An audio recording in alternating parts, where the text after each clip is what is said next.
All right, so there's some terrible news from Dubai, and I've been talking about this for quite some time, but finally it's the Dubai leaks. It's kind of the Panama Papers version of Dubai. Now, this is not the first time this has happened. This has happened before as well. The sad thing, the sad reality over here is that somehow Dubai was able to get off the FATF grey list.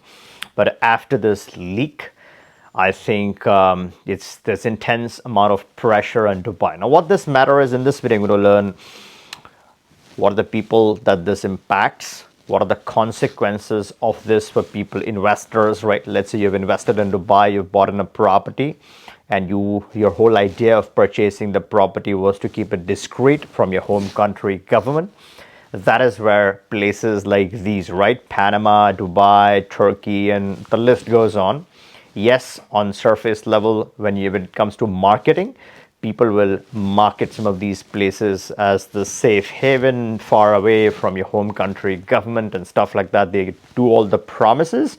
And then when the time comes, when there's a good collection of people and their properties and their monies in such jurisdictions, the bubble busts, and then there are prosecutions and jail time for people. Now, before we deep dive into what this matter is and how this impacts people and what you should do if you are considering some of these jurisdictions, if you haven't subscribed to this channel, make sure to turn on the bell notification so you're updated on all the breakthroughs as it impacts all these different programs. On this channel, I discuss the worst programs to the best programs that you should consider. A leading country, right? The first thing over here was the leading nation to participate in all of this. So expectedly, the first two spots shared by India. That's one of the countries that has heavily invested. The people from this country have heavily invested in Dubai in purchasing these properties, in some cases, trying to hide it from their home country government. And this leak is going to expose those type of people. It's going to list those type of people.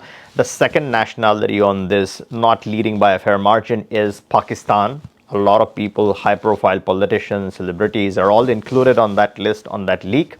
So they are, again, going to get impacted because of this. Now, whether they believe in their home country government or not is a separate issue. The main issue here is that they're going to get impacted. Those home country governments are now going to could prosecute them thoroughly. And then again, the big question here is, does Dubai again enter the FATF grey list or not? Now, places like Dubai, Panama, that are very popular for this type of activity, right? Where there's a lot of secrecy, there's privacy. It's a black box, and when you have something which is stereotyped as a black box, they're going to be people coming after it, not just the government entities, but reporters, journalists, and the only valuable information that they're looking for is list of people who invest in such places. And this is where the respect of the jurisdiction truly matters. So yes, while getting one of those pay for passport scheme passports, especially those Caribbean CBIs, might sound exciting in theory. In practice, it could get you a lot of grief. Same is the case with such residencies, and I'm not specifically targeting Dubai here, just generally saying places that are popular for money laundering. Eventually, if you are involved in money laundering or not, there's going to be spotlight, there's going to be scrutiny. It is bound to come out. Now, although on this channel, we don't talk about options for any of those country nationals, let's say India, Pakistan, they don't allow their citizens to get other citizenships. We don't talk about those kind of scenarios. But a lot of Westerners, right, from US, Canada, Australia, they might be impacted, right? India and Pakistan are not the only two countries to feature on this list. There are a lot of Westerners who are going to feature on this list. One of the other big benefits to Western citizens is that although you got to report your financial assets, right, it's money in a bank, then you obviously got to report those bank accounts in most cases.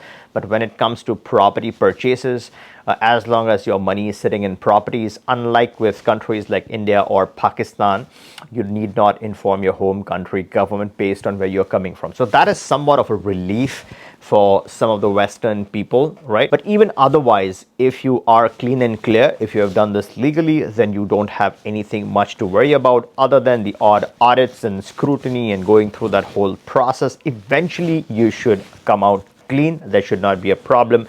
But if you have indulged in any kind of cutting corners, broken your home country laws or rules or regulations, then you might be looking at even a potential jail term based on the severity of the non-compliance or the violation. Or let's say your home country is a state sponsor of financial terrorism, then be rest assured they're going to be coming for you. If not Dubai, if not Panama, what are some of the jurisdictions that you should be focusing on?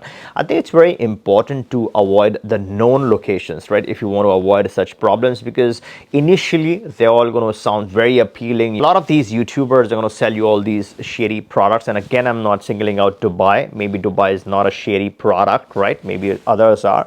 But the point I'm trying to make is they're going to sell you all this quick and dirty tricks. And eventually there's going to be a leak, right? The Panama leaks, the Panama Papers, now the Dubai leak, and they're going to be all these things where everything is going to come out, and eventually all that hard work, all that efforts in doing this option in the first place is going to backfire on you.